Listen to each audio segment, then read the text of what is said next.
the most valuable trees from a habitat or particularly a hunting standpoint are often the most valuable trees. From a market standpoint, white oak may comprise 50 to 60% of a stand in some cases. And if the landowner says, don't touch my white oaks, there's not much we can do commercially. And for that matter, there's not a lot of benefit we can offer to the understory if we're retaining 60% of the overstory.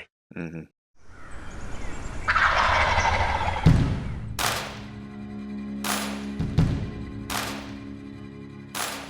Welcome to Wild Turkey Science, a podcast made possible by Turkeys for Tomorrow. I'm Dr. Marcus Lashley, Professor of Wildlife Ecology at the University of Florida.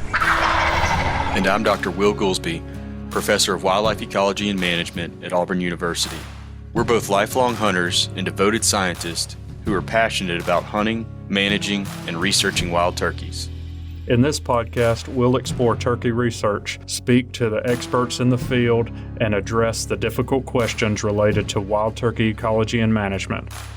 Our goal is to serve as your connection to wild turkey science.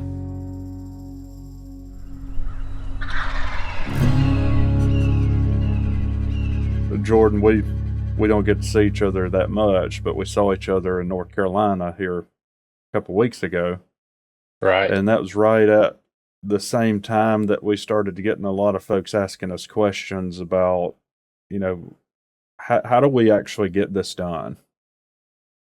I hear you. I know we need to cut some timber. I know we need to, to get sunlight on the ground. We need to burn, all these things. But folks have started asking us to do episodes more on, some of the practical considerations, I guess. Like how do I actually get somebody on my land? What do I need to be on the lookout for?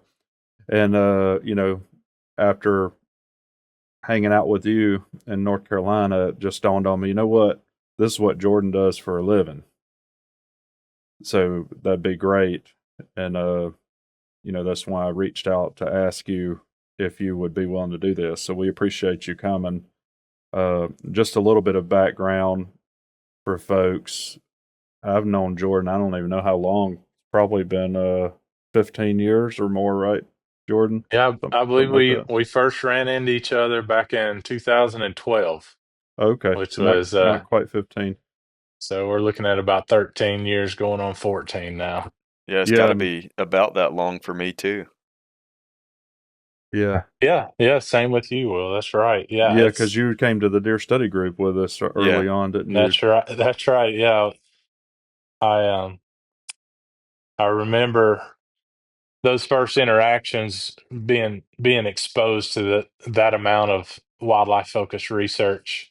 And at that time, I was an undergrad student that was definitely field focused and very passionate about habitat management, but I don't think I had a very good grasp of the science and not on like we're talking about a mountain of science that backs up a lot of the management decisions that we implement. Yeah, And that was just so cool to me. And I think I've taken the path of more implementation, and you guys are kind of hybridizing this academia and implementation of habitat management, and I love that.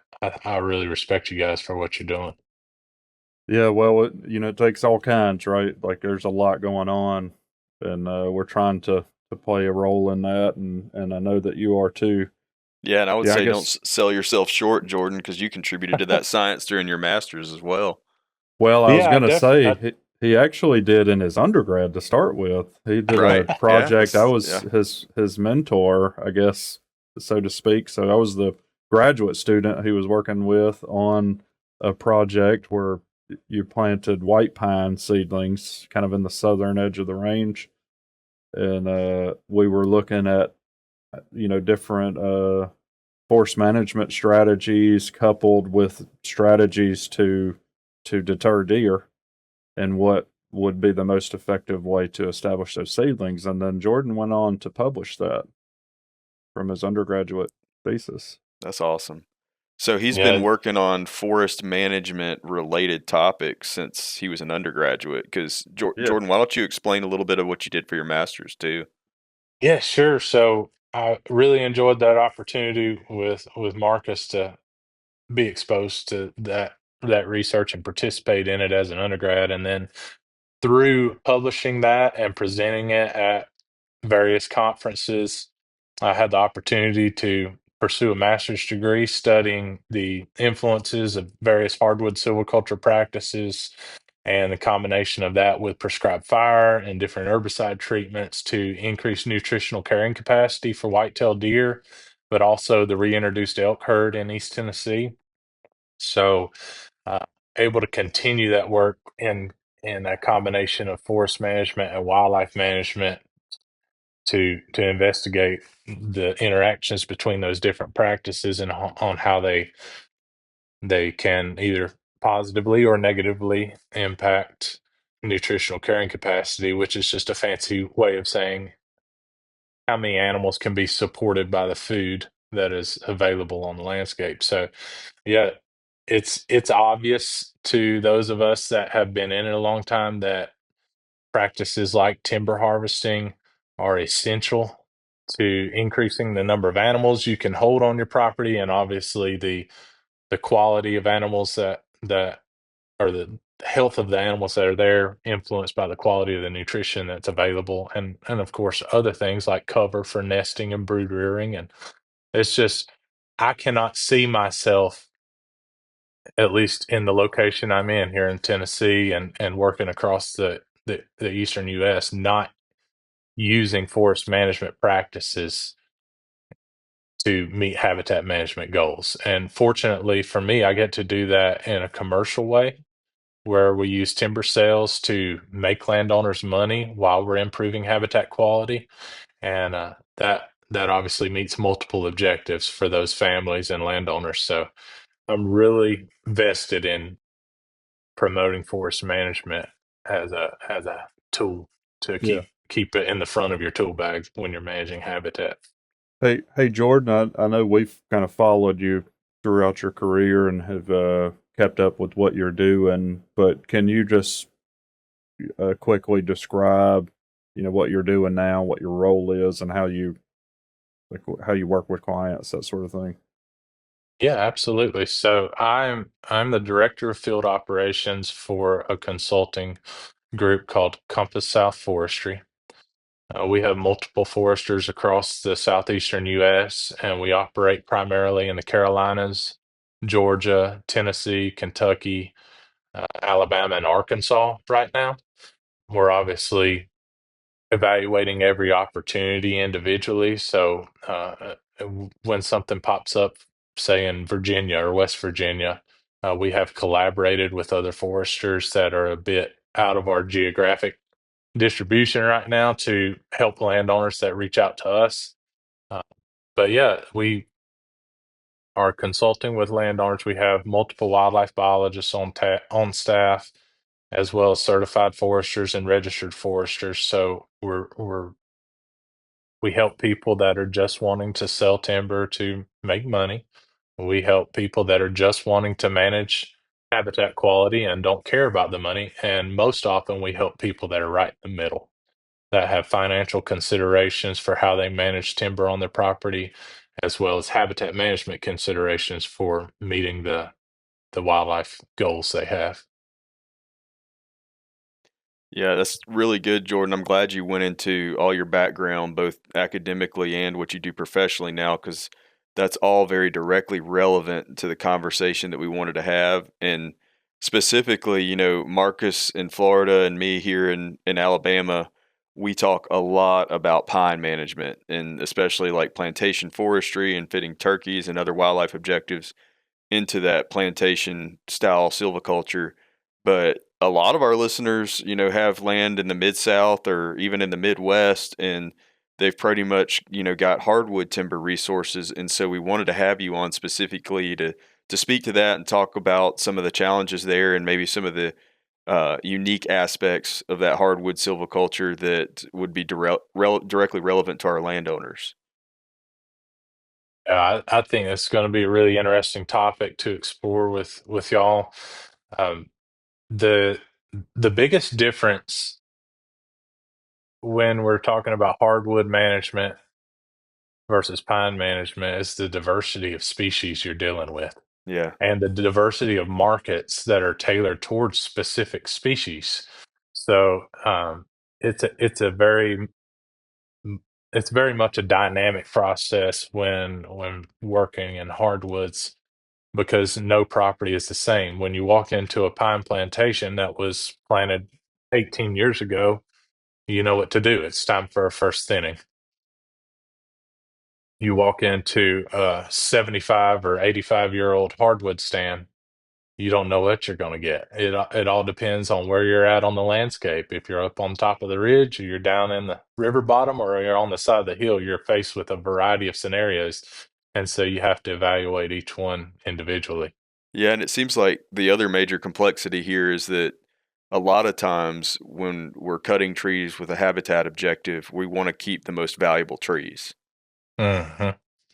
Yeah, I Yeah, run and into that you frequently. may be keeping the most valuable trees from a wildlife habitat standpoint, and also that sometimes or many times even aligns with which ones are most valuable commercially. Exactly. Yeah, yeah. The crown jewel of an example is white oak. Right.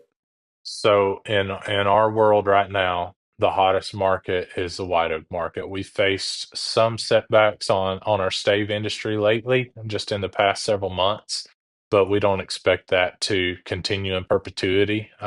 We think things will level out over the course of the next year and a half or so, and be able to continue using those markets at will. Right now, we're facing some quotas and some marketing challenges, but the veneer market for white oak is still very hot. And the deer hunter market for white oak is very hot.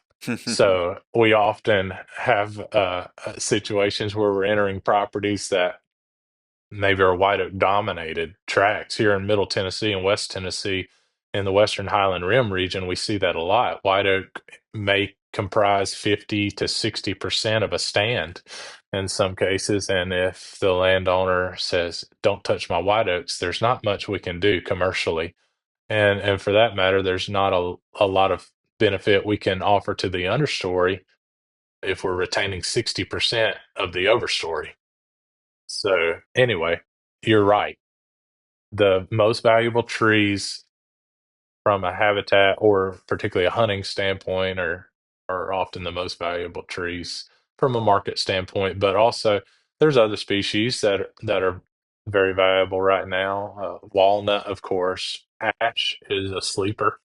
Um, Most people don't realize that, but because of the loss of ash across the landscape, we're seeing a much higher demand in areas where it remains not being affected by the emerald ash borer. So that opens up some opportunities there. And then the crosstie market is very stable. So if you're dealing with hickory and sweet gum and red oaks Hey, and species like that, you can take advantage of those crosstie markets.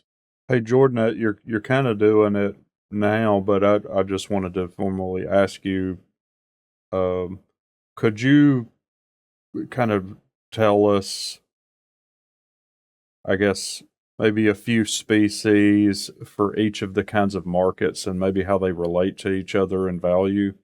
I think that would be extremely helpful for people. It Yeah. definitely would be for me to know, okay, which ones are actually going to that cross tie versus, something else. Like just what are those primary markets and the groups of species that you might enter into those markets, and then how do they relate to one another in value?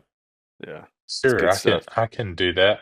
So if I start at the bottom, it's going to be hardwood pulpwood, which is used for paper products, and that is a market class that generally going to get a few bucks a ton, or in some parts of the region currently, you're either getting nothing or you can't even sell it. So Hmm. sometimes you have to use other methods such as herbicide, hack and squirt to handle your pulpwood.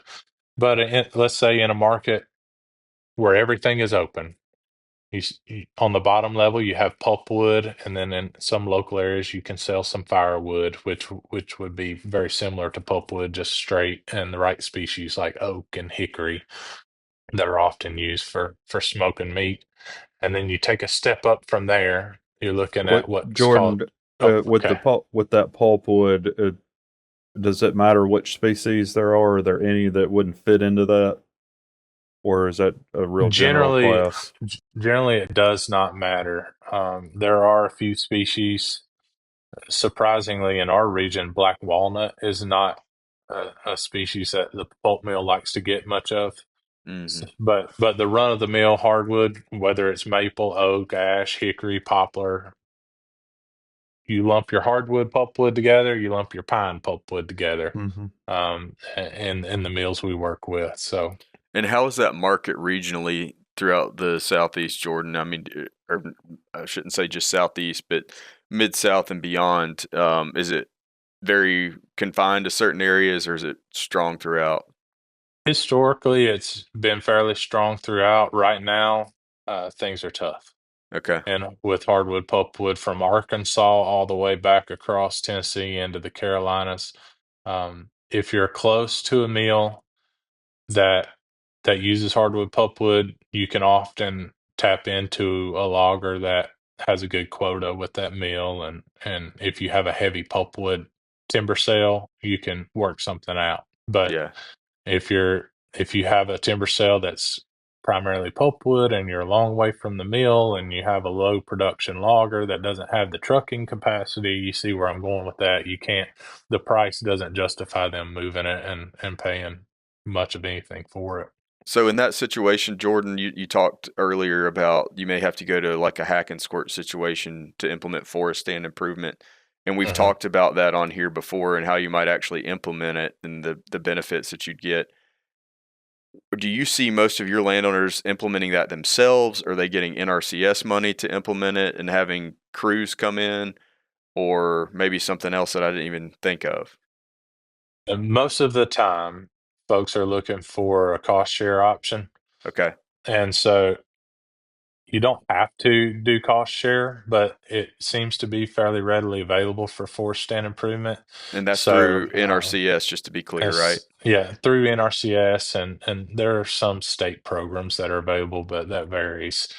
So in that case, you would hire a subcontractor crew to come in and take care of it for you, or you can do it yourself and be reimbursed. Mm-hmm. If you're managing a property that has a fair amount of acreage, then it's just not going to be efficient for one or two guys to be out there with a hatchet and a spray bottle Right. or a chainsaw girdling trees to cover, say, a 50 or 75 acre stand. Right. When you could bring in a crew that does it often and has a dozen or 15 guys, and they can knock it out in a day. Yeah. Mm-hmm. So I encourage folks to subcontract. Yeah, I have worked with several landowners that have hired a crew and seen what they did in one day. Yeah. It's I Yeah. don't unbelievable. even understand how they're doing it, to be Yeah. honest with I you, know. because it's like, what? How did you do all that in one day? Well, and I feel like they never used to have hack and squirt crews, and now that's more of a thing than it Yeah, used to be. Mhm, And uh, they're mhm. pretty widely available, it seems like. yeah. It seems, and maybe I'm completely off base, but I just kind of assumed that maybe that's because of the issues with the market, and also pairing that with cost share opportunities. Yeah. Like it's made it more, something that's in higher demand. Yeah, it's also a justified silvicultural practice, and it can be used for habitat management work as well. So it's Yeah. a versatile type of treatment, and combine that with the market challenges we have with pulpwood, you're right on. Hey, Jordan, what could a landowner expect to pay for that? Just if they were paying completely out of pocket, no cost share, what is the total rate per acre that those usually charge? Well, it really depends on stem density. Uh huh. So if you're in a stand that has 500 stems per acre versus one that has 100, the price will vary. But in most mature hardwood stands where we're doing like a mid-story removal or an intermediate hardwood stand where we're doing a crop tree release, we see those prices ranging anywhere from like 150 to $250 an acre typically. Mm-hmm. Now that's with contractors I work with frequently and have a good relationship with. If you were to like price it off the cuff and just call everybody around the region that did it, you'd probably get a very wide range of pricing options Yeah. there, depending on their staff and capabilities. The ones that I have worked with, the that have done this, they paid in within that range for theirs Yeah. as well. That's what I've heard, and it sounds high initially, but when you think about, I mean, like even skitter-based spraying now is close to $100 an acre, over $100 an acre in some places. And then you think about that in comparison to the labor that hack and squirt entails, and it doesn't seem that bad. Yeah. Mhm. Yeah, for sure. And if you're doing it in a way that is setting you up to then implement a commercial timber sale after Mm-hmm. the hack and squirt operation, then you're very likely to make more than that back, Yeah. uh, to overcompensate for the money you put in on the front end. Well, I'm so thankful too that there's been some of these government programs step in to subsidize landowners doing this because, over the past 15 years or so, it's like you just come across so many properties that don't have a commercially, marketable, feasible way of getting the habitat improvements implemented that they need. And you just hate to tell a landowner that it's like, oh, your situation is hopeless. Like there's no economically feasible way for you to do this, but now there is. Yeah, and then from a wildlife management standpoint, I mean, we're recommending, like, people have been that are listening to us know that we recommend getting sunlight on the ground and adding fire constantly. Well, if you get into a situation where across the landscape, it's common for landowners to not be able to move wood, Mm-hmm. like that ends up being reflected in the poor population, situation Mhm.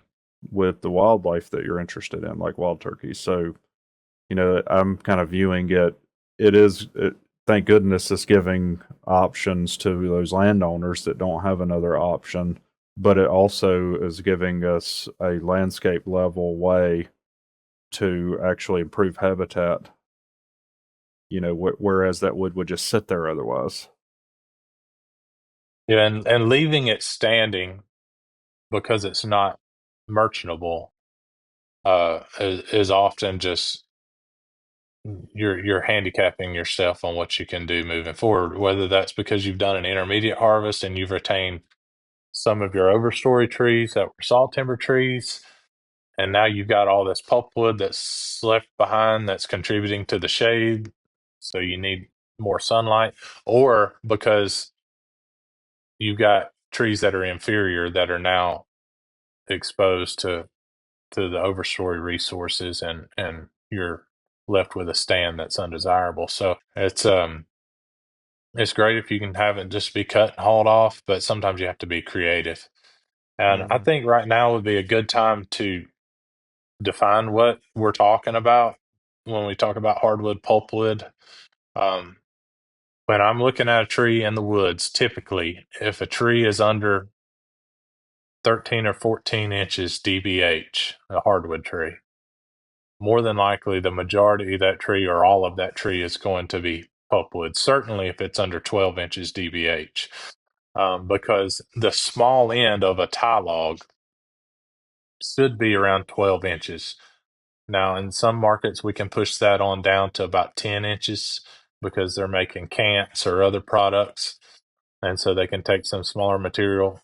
But it's important to walk through your woods and be able to recognize, do I have saw timber available to market, or do I just have a pulpwood dominated stand that I need to use for stand improvement in? Because it would almost be impossible in our region to do a strictly hardwood pulpwood harvest unless you're in a very unique situation where a logger has a good market for that. But yeah, so in general, 14 inches DBH and bigger, you're looking at saw timber that you can then analyze from a species specific perspective to see how much volume and value you have. If it's smaller than that on average, you're looking at a stand that likely is just in need of forest stand improvement as opposed to a commercial timber sale. Mhm. Jordan, given the diversity of these stands that we're dealing with as opposed to like a pine monoculture, does that it seems like intuitively it would increase the importance of working with a forester if you're a landowner trying to conduct a timber sale in that situation because you're not just looking at a, potentially a total volume that they're going to harvest of this single product class. You're looking at individual trees of different sizes and different values that correspond to the species, right?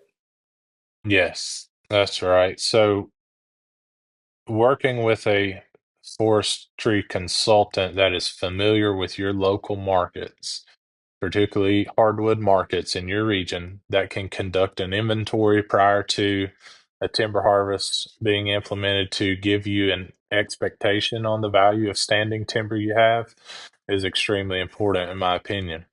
Because when you conduct that inventory, not only is that going to help you determine the approximate value of the timber you have, it also sheds light on what options you have. Mm-hmm. Because if you conduct your inventory and 90% of your value is white oak trees, then you know that you're going to have to cut some white oak trees to be able to do your harvest. Mm-hmm. If you conduct your inventory and the bulk of your value is mixed sweet gum, hickory, and poplar, and you have, say, 25% of oak volume, and then you know you have option to just focus on the undesirable species and retain your desirable species, and it makes it really easy.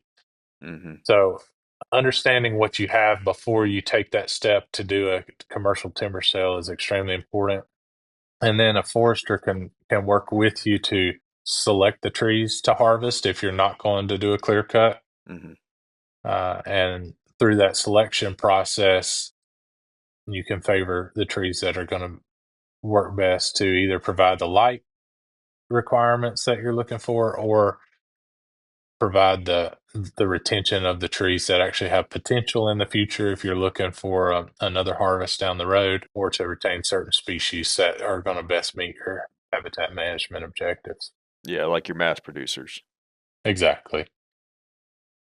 Earlier, you were kind of, I guess, starting at the bottom and then building up in Yep. value. So we went through pulpwood, and I think we've covered that pretty well. Where are we at now? Yeah, I would lump a couple other groups in the pulpwood category. You'll hear the term scrag and you'll hear the term firewood. For the purposes of this episode, those are all pulpwood products. Even though they're not being used for paper, they're in that kind of category of low price and generally Mhm. restrictive markets. Yeah, maybe a couple bucks a ton. Yeah, you might get a little boost on your pricing, but and it may help the logger be able to move more wood and diversify his outlets for the smaller diameter stuff. But in general, for the purposes, even if I was talking to a landowner, let's just view all that as one category. And you take a step up from there, we're looking at tie logs. And tie logs get that term because they're primarily used to create railroad ties. And fortunately, here in North America, hardwood railroad ties are much preferred to concrete or other forms of tie. So the hardwood tie log market is good, it's stable, it's not expected to dramatically increase or dramatically decrease, but I would argue that it's the backbone of our hardwood markets, Mm, hardwood sawtimber markets in this part of the world. So, and that's the Eastern U.S. mm-hmm. Not just Tennessee or Alabama or Florida, which y'all probably don't have many hardwood, maybe some bottomland hardwood stuff down there in Marcus. But you take a step up from tie logs, and you're looking at what we call grade hardwood or grade logs. So, These are log. Oh, Jordan, go just ahead. just so that I'm for the tie logs, which are there specific species that do really well or that are excluded from that? So yellow poplar would be excluded because it's a soft, technically it's a soft wood, not a Mm-hmm. hardwood. So it has to be a hardwood species. Um, in our region, we're typically looking at white oaks, red oaks, hickories, hard maple, which often ends up going into the grade category, but that's where we're headed next. But essentially anything other than soft maple, which would be red maple, and yellow poplar, and the hardwood mix we have, even like I said, sweet gum and black gum and Mm-hmm. species that we might look at as not really desirable timber trees. They actually are if they have good growth form, because a sweet gum typically grows really straight. It tapers well where it doesn't lose its diameter super fast. It's not very limby. It doesn't have a ton of knots that can compromise the integrity of the wood. You can get a ton of tie logs out of a 100-foot tall sweet gum tree. So just because you have sweet gum doesn't mean you don't have some timber value there. But yes, in short, the the true hardwood species are what's required for Mm-hmm. tie logs. And how much in value? I know you're wanting to move to that next class, but how much value could somebody expect out of that class of wood? So typically, it's going to range between where you're located. Um, for mixed tie logs, you're probably looking at somewhere in the $30 a ton range to Oh, okay. $35 a ton range. Oh, For that's oak tie quite a jump. logs, Yeah. yeah, when you're looking at $3 or $5 for pulpwood, it's a huge jump. And then even compared to pine sales. Yeah, I But mean then that's you a get good into good price for pine saw timber in some places right now. yeah, you get into oak tie logs, which are your white oaks and red oaks. You can get $45 a ton, $50 a ton. Um, and those are the prices we're accustomed to. Typically, what we'll do is we'll just evaluate the timber across the track and blend everything together into a blended tie log price. So let's just be simple. If we were getting $30 for mixed tie logs and $50 a ton for oak tie logs, we'll just say let's do 40 for everything. That keeps the accounting easier. It keeps the loggers from having to separate them on loads. We can move faster and get the job done more smoothly. But it's all about how the ratio works out, in terms of if that's the right move for the landowner or not. Yeah, and if you've cruised it ahead of time, you probably have a pretty good idea what that ratio is going to be. Mm-hmm. Yes, that's exactly where I was headed earlier, talking about how important it is to have a timber inventory. And you don't have to have 100% tally, but you need to have an inventory to understand generally what volume you have and what the species composition is, so Mm-hmm. that you can market the products Hmm. correctly. And in cases where the timber sale is not too complex, um, let's just use a clear cut, for example. You can then use that information to advertise and procure bids and do a lump sum sale on your timber. For many of our clients that are wildlife focused, we use a pay as cut approach for a couple reasons. Number one, it simplifies the process for the buyers, whether it's a mill or a logger, to not be intimidated by trying to put a lump sum value on a sale that may be complex, and how it's harvested. But it also gives us freedom as biologists and foresters, as we're overseeing the sale, uh, to make a slight adjustment mid run if we need to better meet the end goal or the objective. Hmm.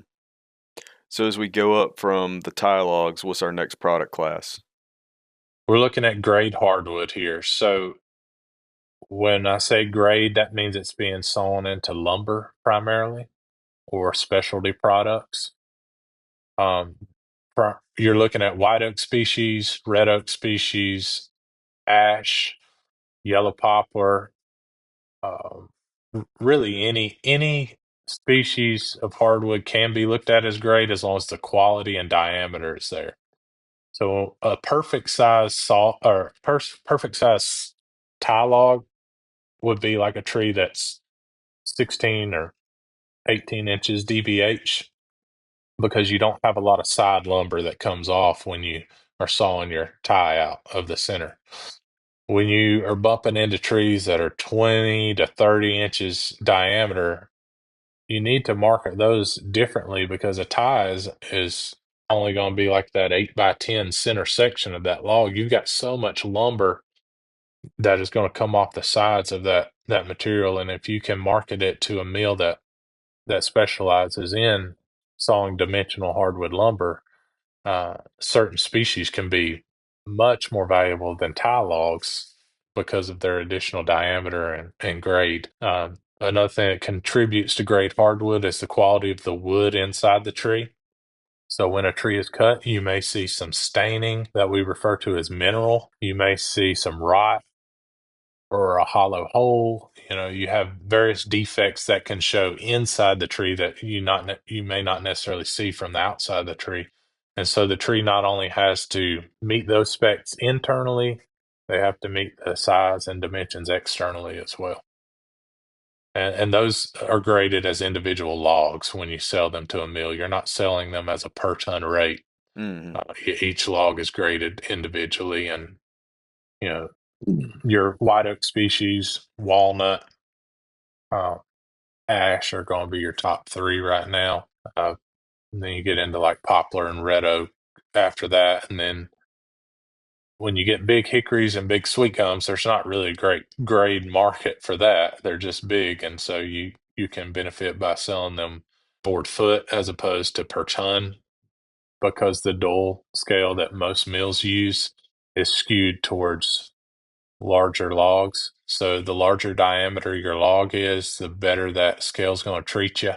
If it's a smaller log, you're better off selling it by the ton because of how it's skewed towards giving more board footage uh, as a ratio to bigger logs. So, can you give us a range and value there as well? I'm just trying Sure. to kind of see how much we're stepping up when we step up classes. Yeah. So let's use white oak for example. We're looking at white oak tie log. Let's say $50 a ton stumpage. You move up to a white oak grade log, typically going to see an average somewhere in the neighborhood of $750 a thousand to about $1 a foot or $1,000 per thousand board feet. So you divide that generally by about, let's say, 8 tons per thousand board feet. So if you've got, uh, let's say $800 per thousand, divide that by 8 tons per thousand, that's $100 a ton. So it's Um, doubling again in value. yeah, and that's going to be a range. That's for white Yeah. oak. Yeah. You bring it on down to say red oak and ash and poplar. Ash is going to be in the middle, probably $600 to $700 per thousand if it's a really nice logs, and then red oak and poplar are going to be more like that, $500 to $600 per thousand.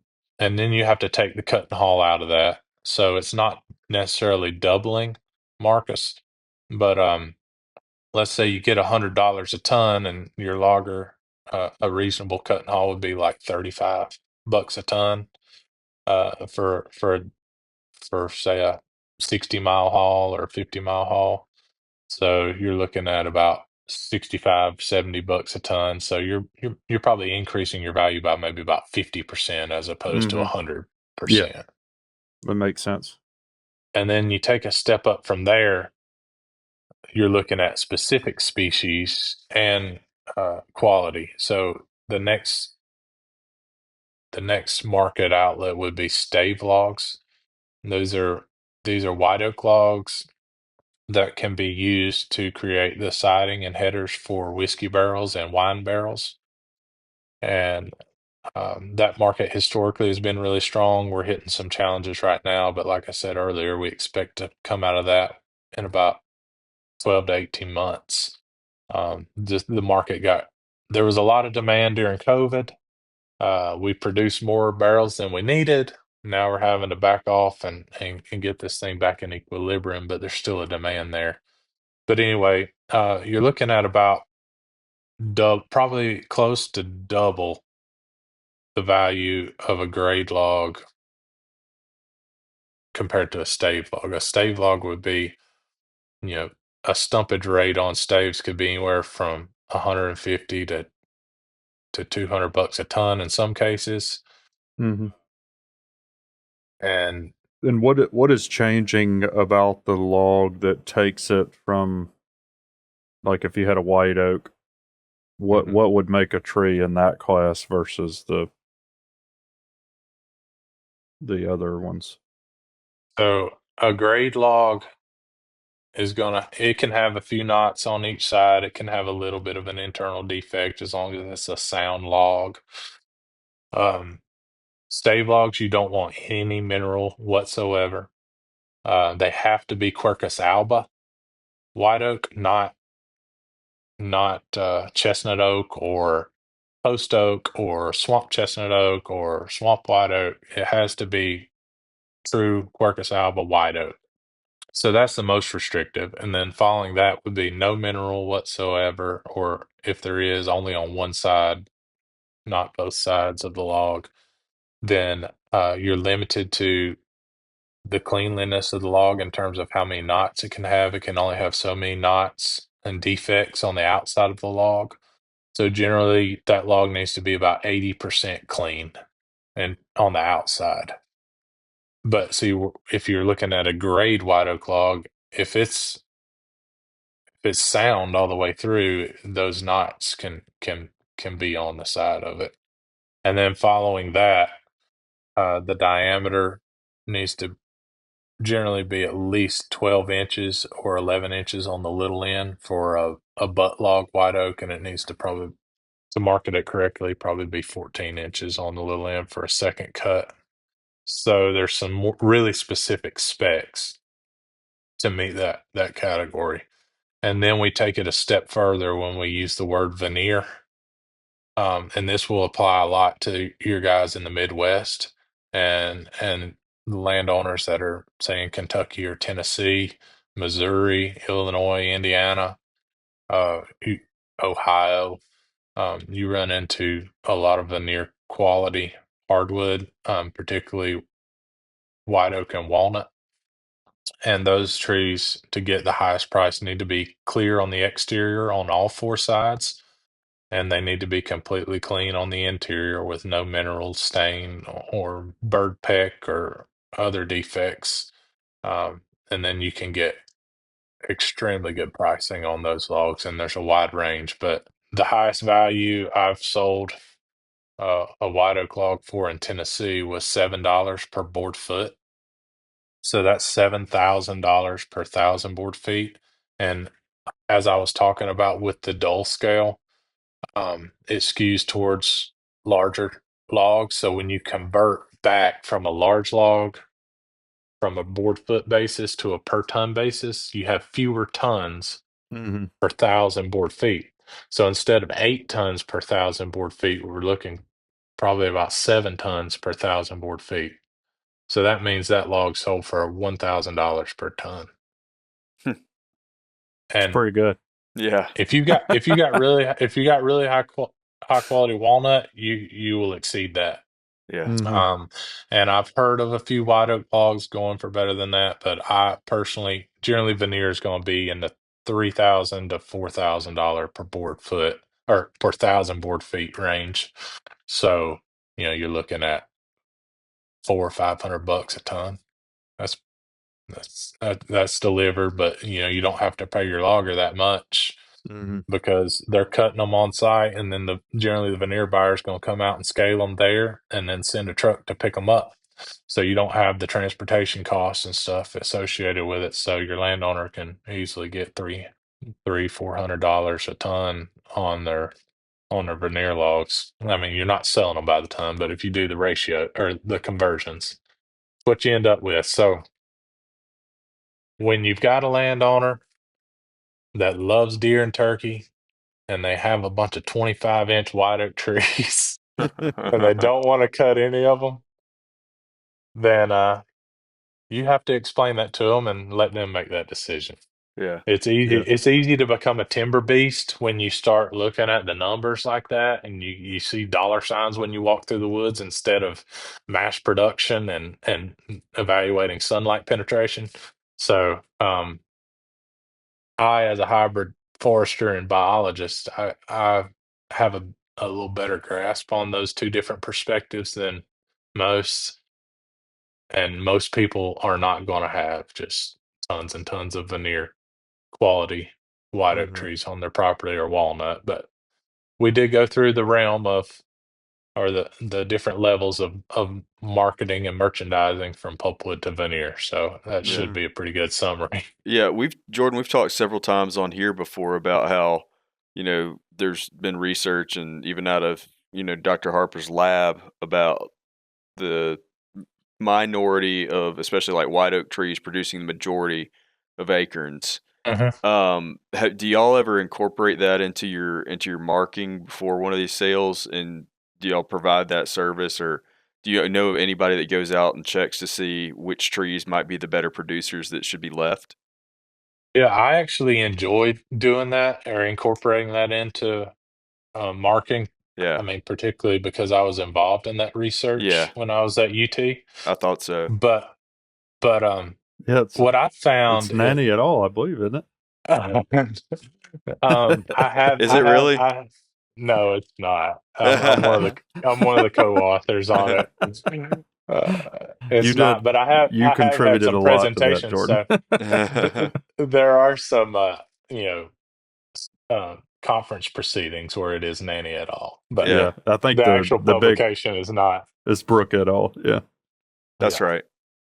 But what I was getting at with incorporating it is what I found is when I'm marking timber, every year is different. You have some years that it's a bumper crop. You have some years where they're very little. When I'm evaluating, let's use a veneer white oak tree for example. This landowner says, "Well, I don't want to get rid of my best acorn trees." Well, let's see if it's one of your best acorn trees, Mhm, and you can look in the leaf litter mhm, and you will find a ton of acorn caps, or you will find very, very few from years past. mhm. And so, if one out of every 5 years is a bumper crop of acorns, a lot of acorn caps can, if you're not in a bottomland system and you're not burning frequently, uh, will persist Yep, underneath the leaf litter. And so that's a technique I've been using instead of trying to go out in the late summer and use binoculars and figure out. Just look on the ground and see how many acorn caps you have around your trees. If that's a you really see good point. if you look down, you kick the leaves back and you see a dozen, well, that's a pretty good tree in a pretty good year. Mhm. If you kick it back and you look for 5 minutes and you find three, well, that tells you you're not losing a lot by Yeah, taking that tree out, and you could be gaining a lot in Hmm. your bank account. that makes sense. Yeah, and so that was a really good overview of all the product classes and how a landowner might sell the timber under those different product classes. But what I would like to ask you about now, Jordan, while we got you here, is what kind of sales do you oftentimes implement with these landowners? Are these, forest and improvement cuts, or these clear cuts? What are their objectives for the harvest, and how are you selling this timber? Most of the timber sales that we do, I guess, would be classified as hardwood thinnings or intermediate harvests. Mm-hmm. These would be harvests where the landowner wants to retain a portion of the overstory, whether it's to continue to provide mass production or to retain some value for their children to harvest down the road. I like to use even age silviculture methods when possible because that grows the best quality hardwood trees. Those two options are clear cuts or shelter woods Mm-hmm. in our world.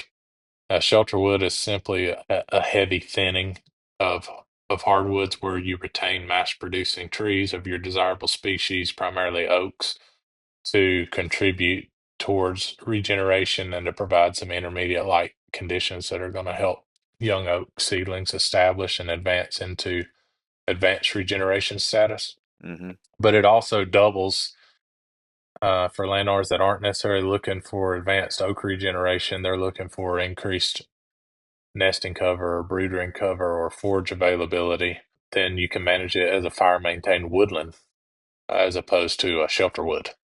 And in those cases, we call it a retention cut as opposed to a shelter wood, because shelter wood indicates regeneration. A retention cut just means you're retaining specific trees to help you meet whatever objective it is you're looking to meet. Right. So other than that, you could do, I have one right now that I've been working on marking in the eastern portion of Middle Tennessee, where we're taking out a lot of understory pulpwood and then very selective on the overstory trees, because this is an intermediate age stand. So we're going to attempt to do forest stand improvement through commercial timber harvest, just because we have the acreage there, and we have the West Rock Mill in Stevenson, Alabama, that's been on and off lately, but they've been running, and at times they've been running wide open. So we're trying to time the market to jump in and make the landowner a little bit of money and accomplish their habitat management objectives as well there. But I'd like to go back to what I said earlier. There's really two approaches we offer. That's the lump sum timber sale approach, and that's a great, clean, cut and dry approach when you have marketable timber and your prescription is relatively straightforward. If you have marginal timber quality or your prescription is rather complex, then that's when we want to use a pay as cut approach. Or in some cases, we have investors that want us to individually oversee the merchandising of the logs, and as opposed to selling them to someone else. And in those cases, we pay the logger a fixed cut and haul rate for each product, which is to cut the tree down, drag it to the landing, put it on a truck, haul it to the mill, and then we market where that wood goes and how it's cut to try to maximize the revenue for the landowner. And so those are the approaches we most commonly take. Makes sense. Wild Turkey Science is part of the Natural Resources University podcast network and is made possible by Turkeys for Tomorrow, a grassroots organization dedicated to the wild turkey. To learn more about TFT, check out turkeysfortomorrow.org.